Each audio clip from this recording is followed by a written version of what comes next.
दिनै सानजारि नोगोर सिमेन्सापुरियाव धेमाजिनि बेयाव एक्स-BLT वेलफेयार ससाइटिनि बे नब्लाङाव दिनै धेमाजि जिल्ला इउनाइटेड बड' पिपुल्स अर्गेनाइजेसन खौसेथि बर' सुबुं आफादनि बानजायनायाव जिल्लानि सिङाव थानाय गासै माहारियारि आफादफोरखौ लानानै जोंनि बिटिआरनि बायजोनि जिबिलाक बर'फोरनि जेंनाफोर दं, हा-हुनि जेंना, फरायसालिनि जेंना, राजखान्थि गुबुन गुबुन बिथिङाव गासैखौबो मोनसे सरजाबनानै मोनसे सांग्रांथि मेल लानाय जादोंमोन।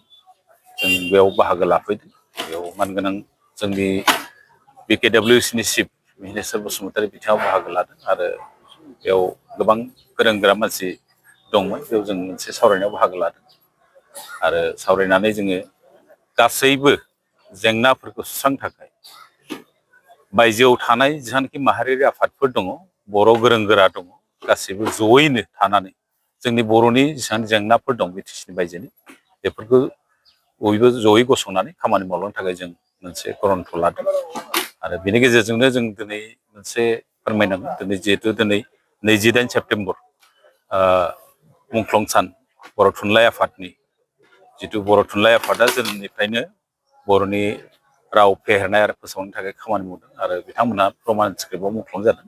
बिथांमोननिसिम गोथौ दुखु फोरमायदों आरो जुबिन गार्ग बिथांनिसिमबो एसे दुखु फोरमायदों। बिथाङा जिहेथु गुबुन गुबुन हारिनि गेजेराव बिथाङा बर' मेथाइखौ गोबांसिन खनलांदों आरो बिथाङा सासे बर'खौ मोजां मोनग्रा मानसि होननानै जों मिथियोमोन।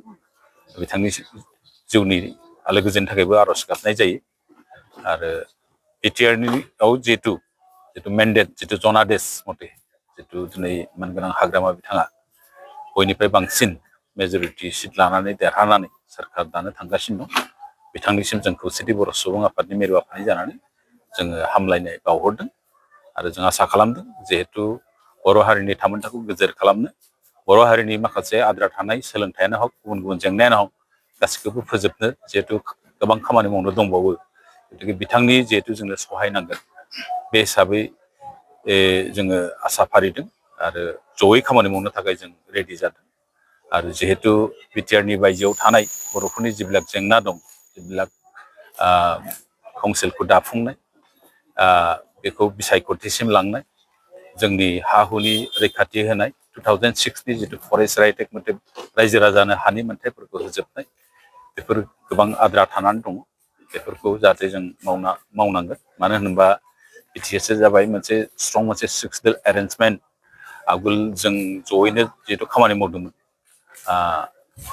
दुलाराय बर' फरायसा आफाद आरो बिटिसि आरो BKWC जयैनो खामानि मावदों। दिनै जिहेतु सासना मोनसे सोलायनाय लोगो लोगो जोंनि जिथु स्ट्रेटेजि जों एसे साननो गोनां जादों। बेनिखायनो जोङो खौसेथि बर' सुबुं आफाद हिसाबै जोंनि बायजोआव थानाय जेब्ला बर' बुद्धिजिबिफोर दं, गोरों गोराफोर दं, बिथांमोननिफ्राय जों माखासे बोसोन लादों आरो मानगोनां जोंनि आवगोलनि गायसनगिरि आफादगिरि BKWCनि दानि चिफ मिहिनेश्वर बसुमतारी बिथांजोंबो रायलायनायनि गेजेरजों जोङो दानि सोलिबाय थानाय बिटिआर सोरखारखौ जोङो फुल्लि सापर्ट होनायजों लोगोसे बिथांनि मददथि हांख्रायदों आरो जिहेतु बिटिसिआ मोनसे स्ट्रं मोनसे सिक्स-लेभेल एरेन्जमेन्टखाय आरो बेयाव गोबां MLA, MP थाबाय, मिनिस्टारफोर थाबाय, बिथांमोननिफ्राय जोंनो बाहेरनि समस्याफोरखौ नायहरनो थाखाय बिथांमोननि जिहेतु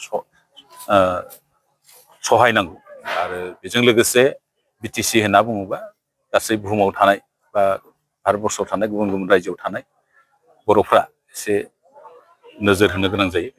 बिथांमोना नोजोर होनो गोनां जायो। बेनिखायनो जों आसा खालामदों फैबाय थानाय समाव जों जयैनो बयबो आखाइ हमलायनानै खामानि मावलांगोन होननानै जों दिनै बाथ्रा